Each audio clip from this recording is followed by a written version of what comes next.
New chapter start कर रहे हैं बेटा। चैप्टर का नाम है बायोमोलिक्यूल्स। और अभी तक अगर आपने केमिस्ट्री को पढ़ना शुरू नहीं किया तो ये आपके लिए लास्ट मौका है बेटा। अभी 2 चैप्टर हमने करने हैं, बायोमोलिक्यूल्स और अमाइंस। बायोमोलिक्यूल तो सारे थ्योरी है, बस इसमें 4-5 रिएक्शंस ही हैं। और अमाइंस जो है वो सबसे इजी चैप्टर है ऑर्गेनिक का, क्योंकि वो बाकी किसी और चैप्टर से रिलेटेड है ही नहीं। उसमें सारी अपनी इंडिविजुअल रिएक्शन चलती हैं। क्यों? एल्कोहल फिनॉल में ऑक्सीजन वाला ग्रुप पढ़ा, एल्डिहाइड कीटोन कार्बोक्सिलिक में ऑक्सीजन वाला ग्रुप पढ़ा, अमाइंस में होता है नाइट्रोजन। तो इसलिए वो किसी से मिलता ही नहीं है चैप्टर, किसी से मैच नहीं करता, अपना अलग चलेगा वो चैप्टर।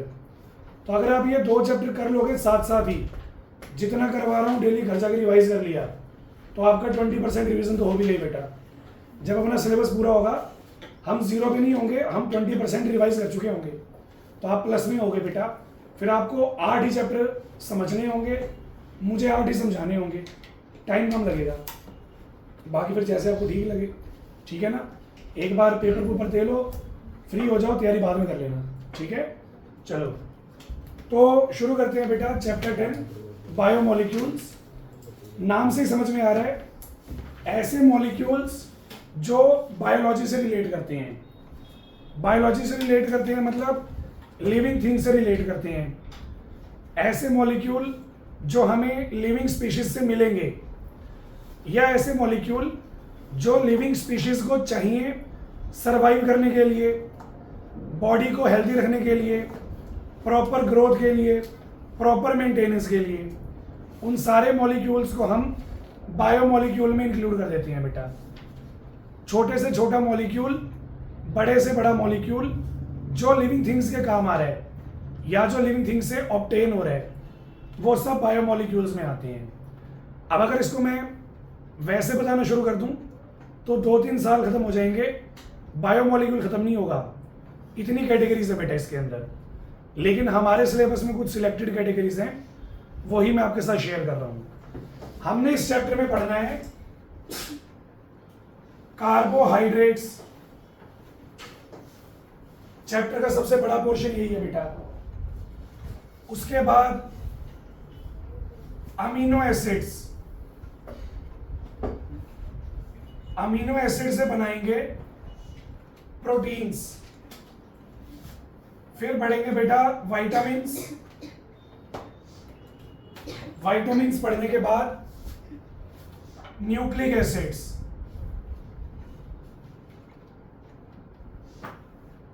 जो हो जाएंगे डीएनए और आरएनए। नहीं है बेटा केमिस्ट्री में, हमने डीएनए ही पढ़ना है सिर्फ। और लास्ट में थोड़ा सा एंजाइम एंड हार्मोन, ठीक है। तो ये हमारे पास हमारे टॉपिक्स हैं बेटा। ये तो बस थोड़ा सा इंट्रोडक्टरी पार्ट ही है, मेन तो यही है बेटा 5। तो ये हमने करने हैं। स्टार्ट करेंगे कार्बोहाइड्रेट से। तो पहली हेडिंग डालोगे बेटा कार्बोहाइड्रेट्स। ये मिटा दो, ये तो बेटा कंटेंट ही है, वैसे कुछ काम का नहीं है, चलो लिख लो, कोई बात नहीं। स्टार्ट करेंगे कार्बोहाइड्रेट से।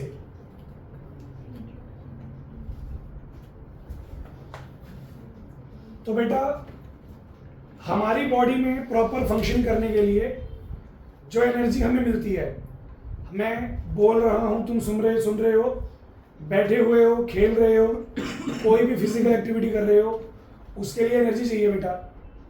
एनर्जी जो है हमें मिलती है बेटा कार्बोहाइड्रेट से, समझ गए। तो इसलिए हमें कार्बोहाइड्रेट पढ़ने हैं। अब कार्बोहाइड्रेट्स होते क्या हैं?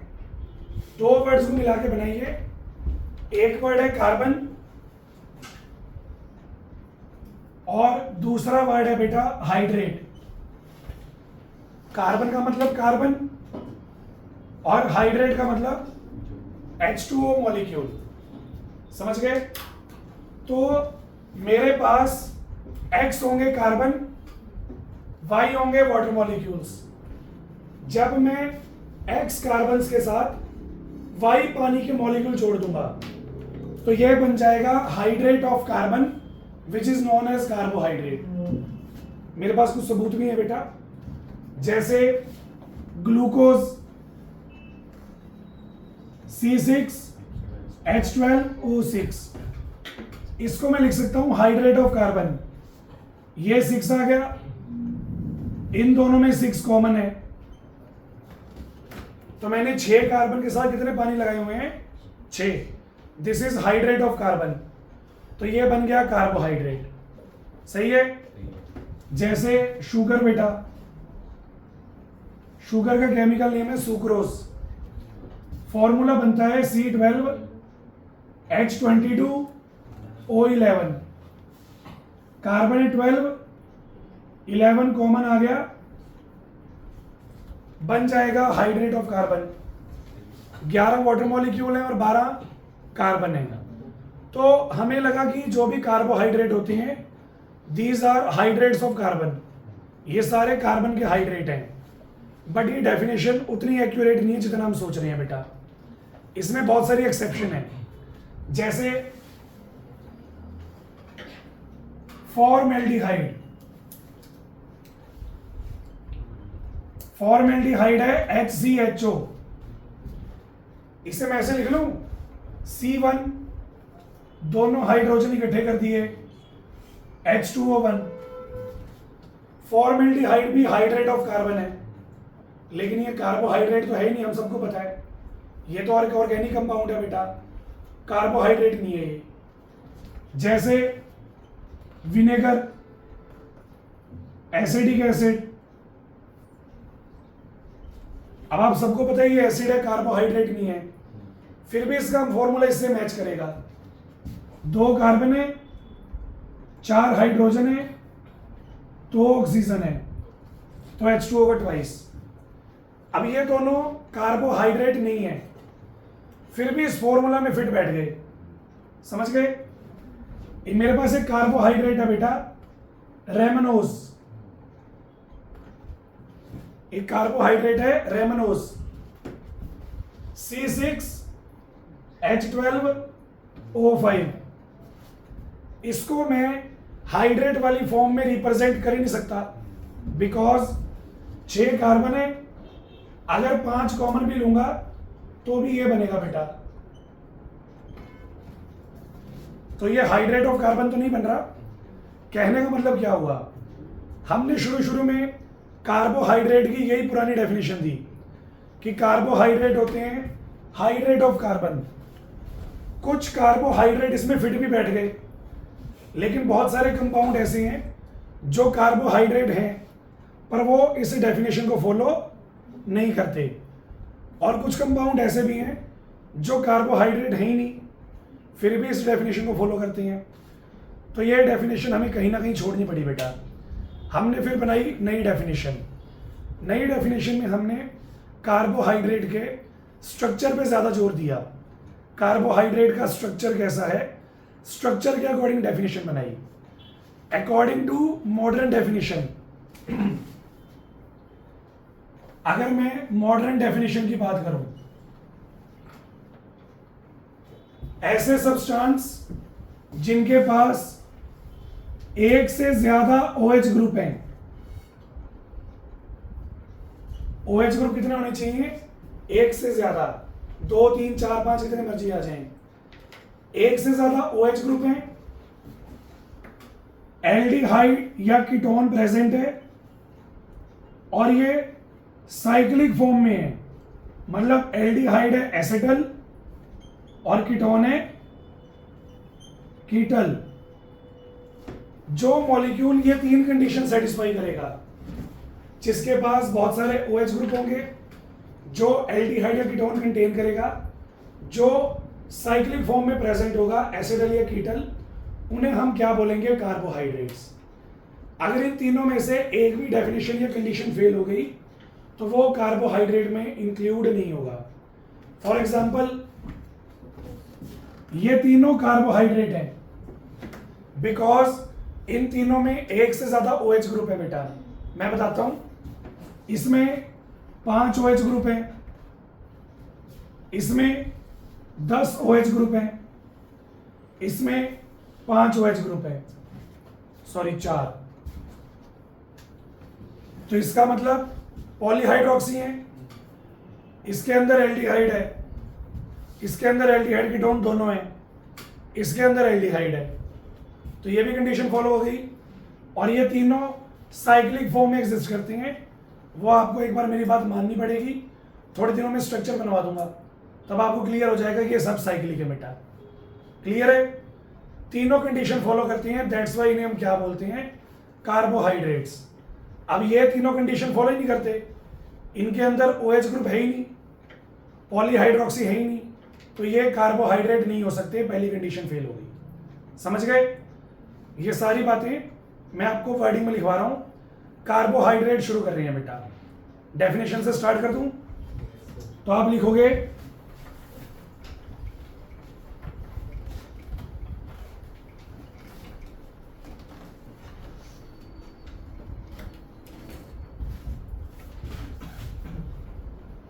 earlier carbohydrates are considered as hydrate of carbon.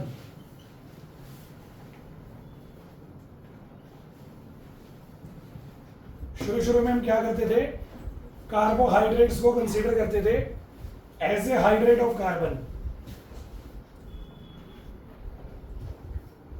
Some carbohydrates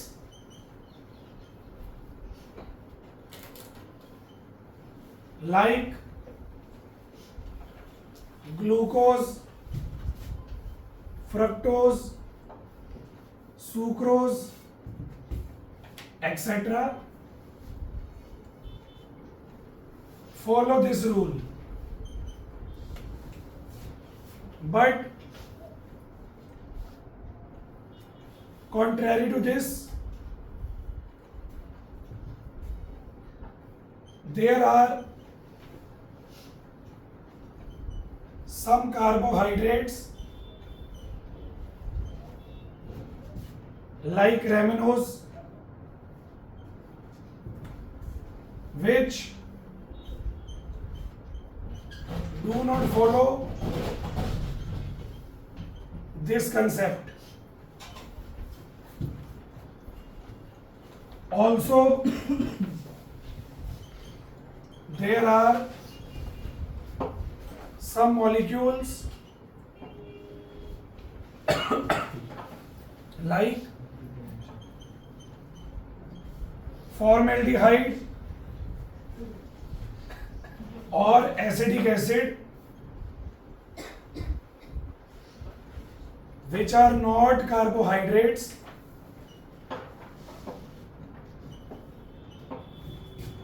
but they fits in this formula. Hence concept of hydrates of carbon is dropped. तो ये तो हो गई पुरानी कहानी। अब बात करते हैं नई कहानी की, that is modern definition.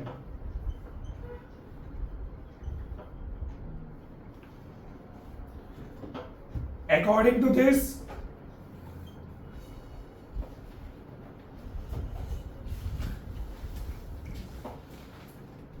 carbohydrates are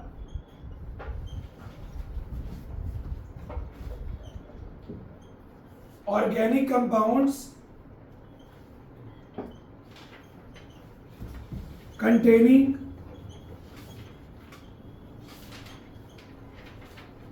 polyhydroxy groups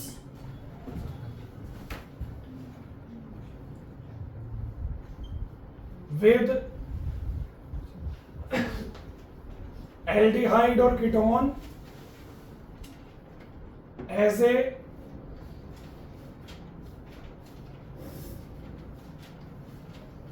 principal functional group present in cyclic acetal और कीटल फॉर्म। तो ये है बेटा मॉडर्न डेफिनेशन। कार्बोहाइड्रेट एक ऐसे ऑर्गेनिक कंपाउंड है जिनके अंदर बहुत सारे OH ग्रुप होंगे, एल्डिहाइड एक कीटोन होगा, principal functional group, cyclic form में प्रेजेंट होंगे एसिटल या कीटल। तो इनके बारे में हमने डिस्कशन शुरू करनी है बेटा। डिस्कशन में मेनली सारे कार्बोहाइड्रेट्स की क्लासिफिकेशन पढ़नी है, कितने टाइप के कार्बोहाइड्रेट हैं। फिर बेटा ग्लूकोज के बारे में डिटेल स्टडी करनी है, ग्लूकोज की प्रिपरेशन, ग्लूकोज का स्ट्रक्चर डिटर्मिनेशन, ग्लूकोज की फिजिकल केमिकल प्रॉपर्टीज और बाकी कार्बोहाइड्रेट्स के स्ट्रक्चर बनाने हैं बेटा हमें। ठीक है, अटेंडेंस बोल दो।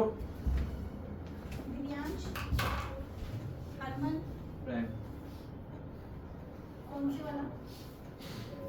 दोनों? जतिन, प्रियांशी,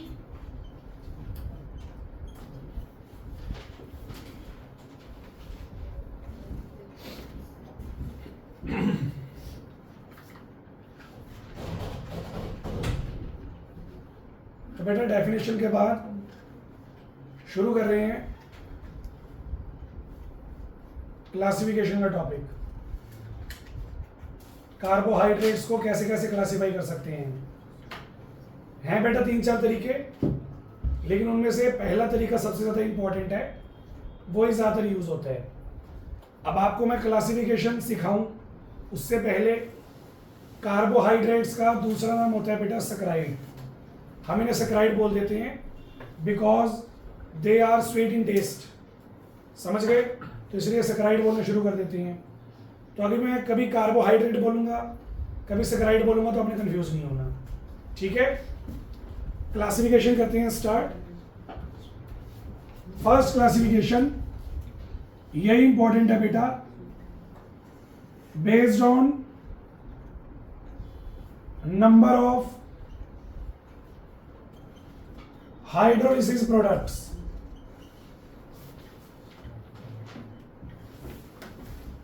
तो बेटा देखो, जो हमारे पास हमारे कार्बोहाइड्रेट अवेलेबल है ना, हम इन कार्बोहाइड्रेट्स की हाइड्रोलिसिस कर सकते हैं। अब कार्बोहाइड्रेट्स की हाइड्रोलिसिस करेंगे तो बड़े कार्बोहाइड्रेट डिसोसिएट होकर छोटे कार्बोहाइड्रेट बना देती हैं। तो बेटा ये कोई जरूरी नहीं है सारे कार्बोहाइड्रेट हाइड्रोलाइज होंगे। कोई कार्बोहाइड्रेट जो ऑलरेडी सिंपलर फॉर्म में प्रेजेंट है वो आगे फर्दर हाइड्रोलाइज नहीं हो सकता। मैं आपको समझाने के लिए वैसे ही बोल रहा हूँ। सपोज करो मेरे पास एक कार्बोहाइड्रेट है जिसमें 20 कार्बन है, तो मैंने उसकी हाइड्रोलिसिस कर दी। अब 20 कार्बन वाले की हाइड्रोलिसिस करी तो 10-10 कार्बन के 2 बन गए, मतलब वो आगे डिसोसिएट हो गया। अब वो जो 10 कार्बन वाले 2 बने हैं वो आगे डिसोसिएट नहीं हो रहे। 10 कार्बन वाला आगे डिसोसिएट नहीं हो रहा, उसे अगर आप तोड़ोगे तो कार्बोहाइड्रेट बनेगा ही नहीं, मतलब वो सिंपलर कार्बोहाइड्रेट है। तो यही हमने पता करना है। जब हम कार्बोहाइड्रेट की हाइड्रोलिसिस करेंगे तो वो कितने सिंपल कार्बोहाइड्रेट प्रोड्यूस कर रहे हैं, तो उसके अकॉर्डिंग है बेटा। ये देखो मेरे पास एक कार्बोहाइड्रेट है X, मैंने उसकी हाइड्रोलिसिस कर दी। हाइड्रोलिसिस करने पे मुझे एक कार्बोहाइड्रेट मिला और वो भी X है। क्या मतलब हुआ इसका? इसका मतलब ये हुआ X की तो हाइड्रोलिसिस हुई नहीं बेटा। क्यों नहीं हुई? क्योंकि ये ऑलरेडी सिंपल फॉर्म में प्रेजेंट है, हम इसको आगे फर्दर डिसोसिएट नहीं कर सकते। तो ऐसे कार्बोहाइड्रेट्स जो हाइड्रोलाइज नहीं होते, या बोल दो हाइड्रोलाइज होने पे 1 यूनिट प्रोड्यूस करती हैं, 1 यूनिट प्रोड्यूस हो रही है, तो उन्हें हम बोलते हैं मोनोसैकराइड। क्या बोलेंगे? मोनो का मतलब 1 और सैकराइड का मतलब शुगर यानी कि कार्बोहाइड्रेट। समझ गए? तो लिखोगे those carbohydrates which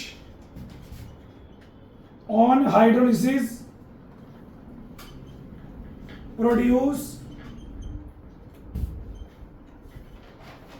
one simplest carbohydrate, या ऐसे लिख लो, और which can't be hydrolysed,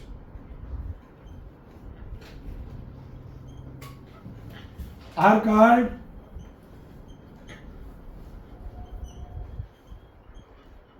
monosaccharides. जैसे ग्लूकोज, फ्रक्टोज, और भी बहुत सारे नाम है मेरे पास, एरेबिनोज, जाइलोज, ग्लाइसरल्डिहाइड, बट वो नाम मैं लेना नहीं चाहता बिकॉज आपने पढ़ने ही है, दो हैं, तो जो पढ़ने हैं उन्हीं के नाम याद रखेंगे। ये कौन सा यूपीएससी नेम है, भी रूल लगा के निकाल लेंगे, याद रखना है बेटा, तो इसलिए आपने जो पढ़ने हैं वही नाम याद रखो, ठीक है।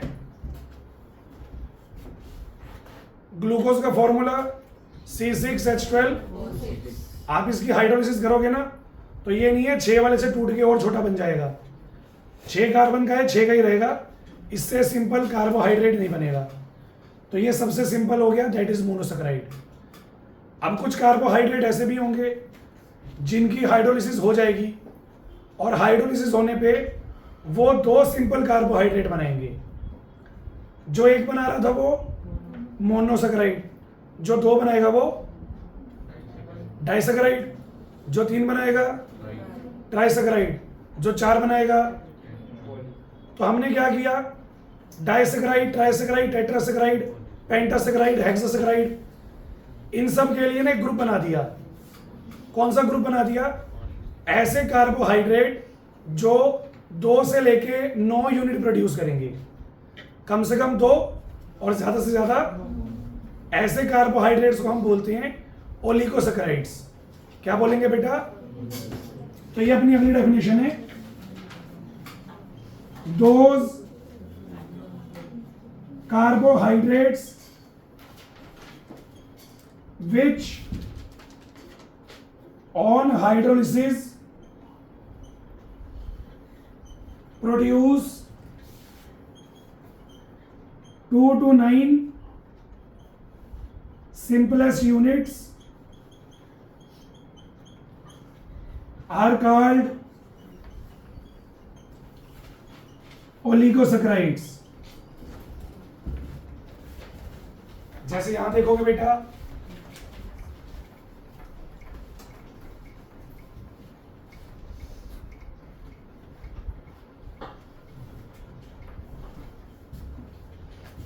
जैसे मान लो एक कार्बोहाइड्रेट था, हमने उसकी हाइड्रोलिसिस करी तो 2 यूनिट बन गए। कितने बने, तो ये बना दिए डाइसेकेराइड ने। ये कौन होगा बेटा, ये डाइसेकेराइड इसलिए है बिकॉज इसने 2 यूनिट प्रोड्यूस किए। अगर ये 3 करता, कार्बोहाइड्रेट है, हाइड्रोलिसिस करने पे 3 यूनिट प्रोड्यूस कर रहे हैं, 3 करता तो क्या होता, ट्राइसेकेराइड, 4 करता तो टेट्रासेकेराइड, अगर 4 यूनिट्स प्रोड्यूस करता तो टेट्रासेकेराइड, 5 वाला पेंटा, 6 वाला हेक्सा। तो इनको कलेक्टिवली हम बोल देते हैं ओलिगो। ये बोल रहा हूं बेटा मैं, मेरे कहने का मतलब ये है, इन सब के इंडिविजुअल नाम हैं, डाइसेकेराइड, ट्राइसेकेराइड, ऐसे इंडिविजुअल नाम हैं, बट हम कलेक्टिवली ओलिगो भी बोल सकते हैं। 2 प्रोडक्ट बनाए, 2 कार्बन वाला 3 2 सिंपलेस्ट कार्बोहाइड्रेट बनाए हैं। कार्बोहाइड्रेट हाइड्रोलाइज होने पे कार्बोहाइड्रेट ही बनाएगा, बस वो सिंपल फॉर्म में आ जाएंगे। जैसे चीनी हाइड्रोलाइज होने पे ग्लूकोज और फ्रक्टोज बनाता है। अब ग्लूकोज और फ्रक्टोज आगे फर्दर हाइड्रोलाइज नहीं हो सकते, तो ये डाइसेकेराइड है बेटा, क्योंकि 2 बनाए हैं ना, तो ये डाइसेकेराइड है। हमारे सिलेबस में ट्राई टेट्रा नहीं है बेटा, हमने पढ़ना है मोनो, फिर पढ़ना है डाई, ओलिगो में सिर्फ डाई पढ़ना है, और फिर सीधा चलेंगे पॉलीसेकेराइड पे। बेटा जो हाइड्रोलिसिस पे एक यूनिट प्रोड्यूस करेगा, एक, उसे क्या बोलेंगे? मोनोसेकेराइड। जो 2 से 9 करेगा ओलिगो, और जो 9 से ज्यादा करेगा पॉली। तो ये अपनी अगली डेफिनेशन है,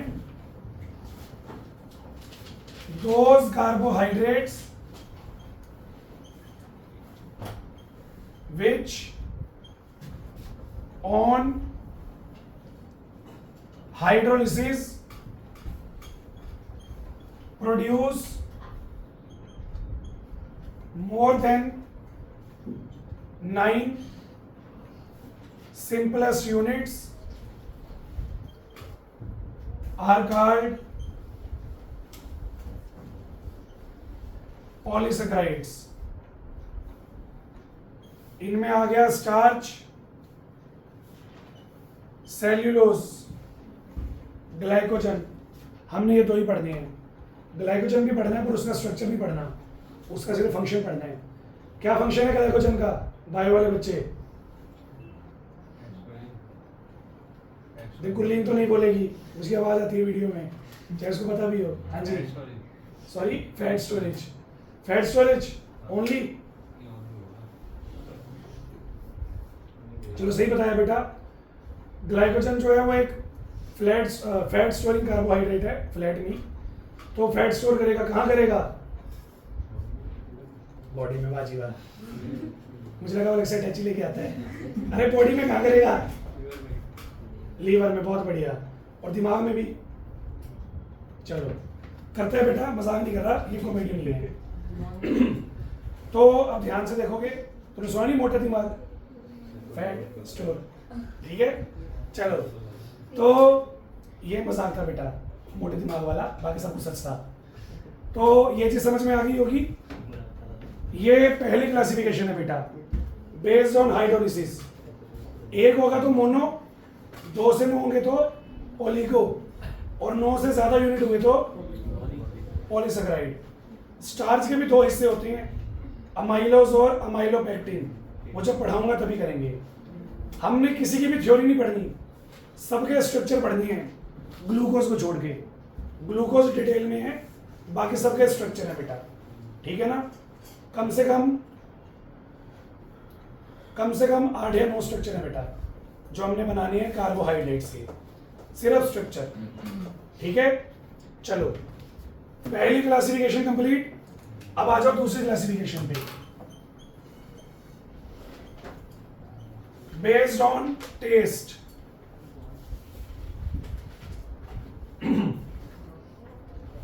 कार्बोहाइड्रेट टेस्ट के अकॉर्डिंग, स्वाद है नहीं है, वाह, ऐसे नहीं बोलना बेटा।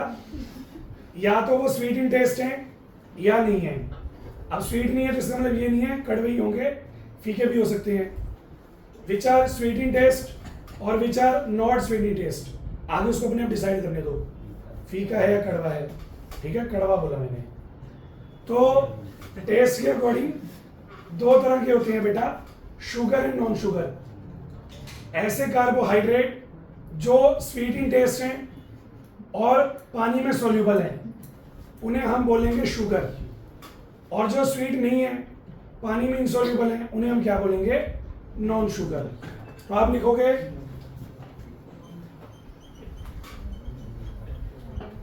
those carbohydrates which are sweet in taste and soluble in water are called sugars। जैसे ग्लूकोज, फ्रक्टोज, सुक्रोज, ये सब शुगर की कैटेगरी में आएंगे बेटा। पानी में सोल्यूबल है और मीठे तो हैं। Those carbohydrates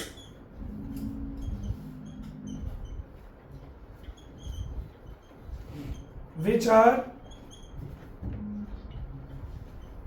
not sweet in taste and insoluble in water are called non sugars. जैसे स्टार्च, सेल्यूलोज। स्टार्च भी पानी में डिसॉल्व नहीं होता, सेल्यूलोज भी पानी में डिसॉल्व नहीं होता, और ना ये टेस्ट में स्वीट होते हैं बेटा, तो इन्हें हम बोलते हैं नॉन शुगर। अब ये जो मैंने शुगर पढ़ाया आपको, ये आगे फर्दर दो तरह की होती हैं बेटा, रिड्यूसिंग शुगर और नॉन रिड्यूसिंग शुगर। कुछ कार्बोहाइड्रेट ऐसे हैं जो स्वीट इन टेस्ट हैं और वो टोलन रिएजेंट के साथ रिएक्ट कर जाते हैं, उन्हें हम बोलते हैं रिड्यूसिंग। कुछ ऐसे कार्बोहाइड्रेट भी हैं जो टोलन के साथ रिएक्ट नहीं करते लेकिन वो स्वीट हैं, तो उन्हें हम क्या बोलते हैं, नॉन रिड्यूसिंग। अब ये पेपर में आया हुआ MCQ last year, non reducing sugar. मैंने आपको जितने भी पढ़ाने हैं उनमें एक ही है, 8-9 पढ़ाने हैं मैंने बताया अभी, उनमें से एक ही है जो नॉन रिड्यूसिंग है, दैट इज सुक्रोज, चीनी। अब ये नॉन रिड्यूसिंग क्यों है ये मैं आपको अभी नहीं बता पाऊंगा, जब स्ट्रक्चर बनवाऊंगा तभी बताऊंगा। स्ट्रक्चर से प्रूव हो जाएगा ये नॉन रिड्यूसिंग है और बाकी सभी रिड्यूसिंग है। तो इसी के अंदर आगे लिखोगे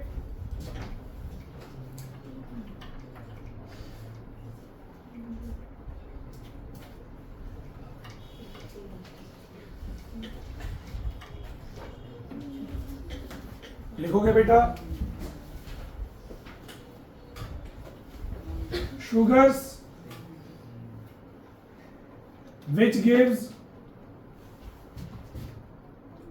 positive taste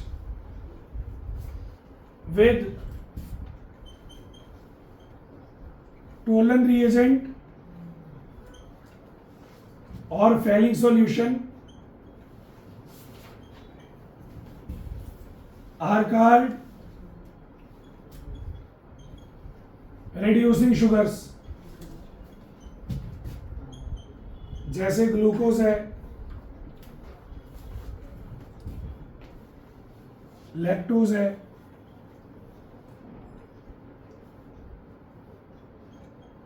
sugars which gives negative taste with Tolan reagent or Fehling solution are called non-reducing sugar।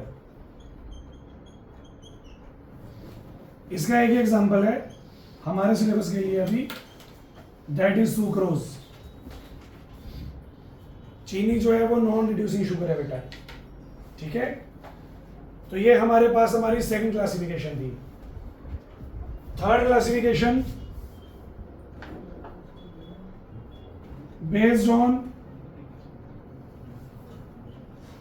Functional group. Carbohydrate में कौन सा फंक्शनल ग्रुप है? अगर हमारे कार्बोहाइड्रेट में एल्डिहाइड फंक्शनल ग्रुप है तो हम उसे बोलेंगे एल्डोज, और अगर कीटोन है तो कीटोज। ये तो ही आ सकती हैं। एल्कोहल तो सब में ही आएगा बेटा, पॉलीहाइड्रोक्सी, और एल्कोहल आपने काउंट भी नहीं करना क्योंकि एल्कोहल से मोर रिएक्टिव ग्रुप प्रेजेंट है। तो एल्कोहल से मोर रिएक्टिव या तो एल्डिहाइड होगा हमारे कार्बोहाइड्रेट में या कीटोन होगा। एल्डिहाइड है तो एल्डोज, कीटोन है तो लिखोगे if carbohydrate contains aldehyde as principal functional group,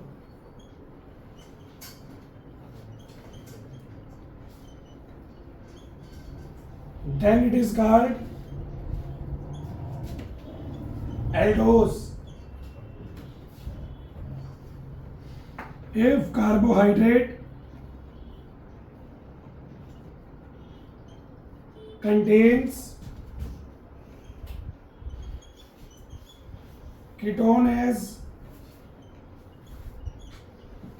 principal functional group,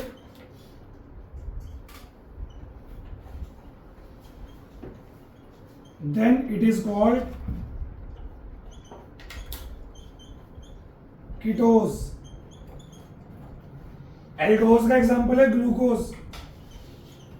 glucose में एल्डिहाइड ग्रुप होता है बेटा, और फ्रक्टोज में कीटोन होता है, तो वो कीटोज का एग्जांपल बनेगा। सही है। लास्ट क्लासिफिकेशन ग्लूकोज पे कल स्टार्ट करेंगे बेटा।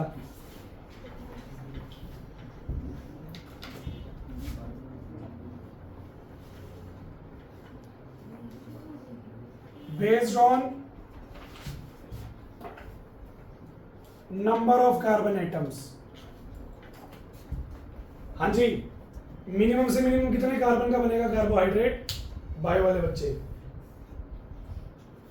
कार्बोहाइड्रेट मिनिमम से मिनिमम कितने कार्बन का बनेगा? 1 2 3 5 10 15, मिनिमम से मिनिमम। तो बायो वाला है ही नहीं। कितने बनेंगे? क्या इंटीग्रेशन? क्या इंटीग्रेशन है?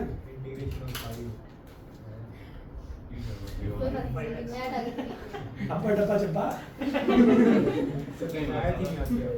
हाँ जी, तो कम से कम कितने कार्बन होंगे? ये देखो, मैं ये क्वेश्चन इसलिए पूछ रहा हूँ, नॉर्मली क्या होता है, अभी केमिस्ट्री क्लास है, मेडिकल वाले भी हैं, नॉन मेडिकल वाले भी हैं।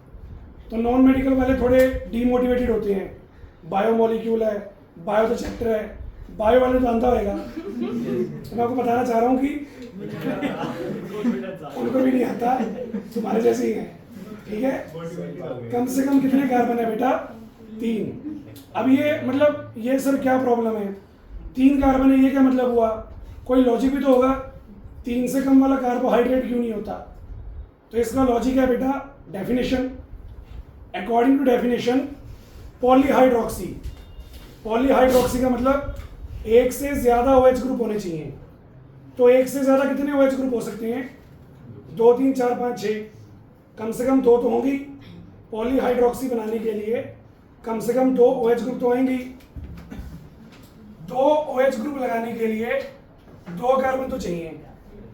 डेफिनेशन थी पॉलीहाइड्रोक्सी कंटेनिंग एल्डिहाइड या कीटोन। तो अगर आप एल्डिहाइड लगाओगे वो भी तो कार्बन आएगा। बन गया बेटा, मिनिमम कंडीशन यही थी, पॉलीहाइड्रोक्सी होना चाहिए, फंक्शनल ग्रुप होना चाहिए।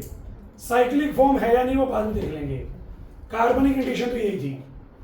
तो मिनिमम से मिनिमम 3 कार्बन चाहिए ताकि आप पॉलीहाइड्रोक्सी और फंक्शनल ग्रुप वाली कंडीशन सेटिस्फाई कर सको। तो मेरे पास कोई ऐसा कार्बोहाइड्रेट है जिसमें नंबर ऑफ कार्बन 3 है, जिसमें नंबर ऑफ कार्बन एटम 3 होंगे, उसे हम बोलेंगे ट्राइओज। क्या बोलेंगे? ट्राई का मतलब 3 कार्बन, ओज सफिक्स है बेटा कार्बोहाइड्रेट के लिए। तुम कोई भी कार्बोहाइड्रेट देख लो, सबके पीछे ओज ही आ रहे हैं। कोई बच्चा ये नहीं बोलेगा सर स्टार्च में नहीं आ रहा, उसमें भी अमाइलोज है बेटा। ठीक है ना? चलो, तो ये देखो, अगर 3 कार्बन है तो ट्राइओज, 4 है तो टेट्राओज। बेटा 2 वो वाले इकट्ठे नहीं आ सकते, अगर आ जाए तो पहले वाला रिमूव हो जाता है, तो ये टेट्रोज बन जाएगा बेटा। टेट्राओज नहीं, टेट्रोज। 5 वाला पेंटोज, 6 वाला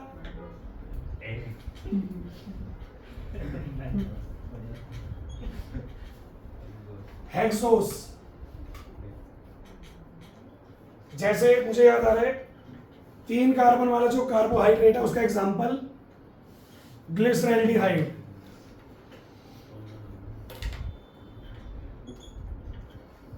इसमें 3 कार्बन होते हैं, एक कार्बन CHO और बाकी के 2 कार्बन OH। अगर मैं तीनों पे OH कर देता ना तो ये बन जाता ग्लिसरोल। जैसे हम मार्केट से खरीदते हो by the name glycerine. Glycerine जो होता है वो यही होता है बेटा, ग्लिसरॉल। अभी इसमें एल्डिहाइड है, आप इसका एल्डिहाइड रिड्यूस कर देना, ये बन जाएगा ग्लिसरीन यानी कि ग्लिसरॉल। समझ गए? 4 कार्बन वाला कार्बोहाइड्रेट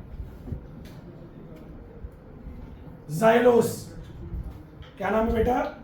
ज़ाइलोस। ये भी पढ़ाऊंगा अभी, ठीक है। 5 कार्बन वाला अरेबिनोस। प्लीज ये याद रखना, ये बहुत इंपॉर्टेंट है बिकॉज इसी से ग्लूकोज बनता है बेटा। अगर आपसे पूछा जाएगा ना ग्लूकोज में 6 कार्बन है, ग्लूकोज की स्टेप डाउन रिएक्शन कर दो, कार्बन कम कर दो, तो ग्लूकोज क्या बनाएगा? अरेबिनोस बनाएगा बेटा 5 कार्बन वाला। और भी बहुत होती हैं 5 कार्बन वाले, ग्लूकोज क्या बनाएगा? अरेबिनोस।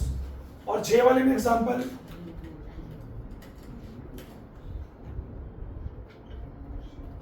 सही है। क्लासिफिकेशंस हो गई हैं पूरी। डीएल नोमेनक्लेचर और ग्लूकोज अपन शुरू करेंगे कल। अब आ जाओ।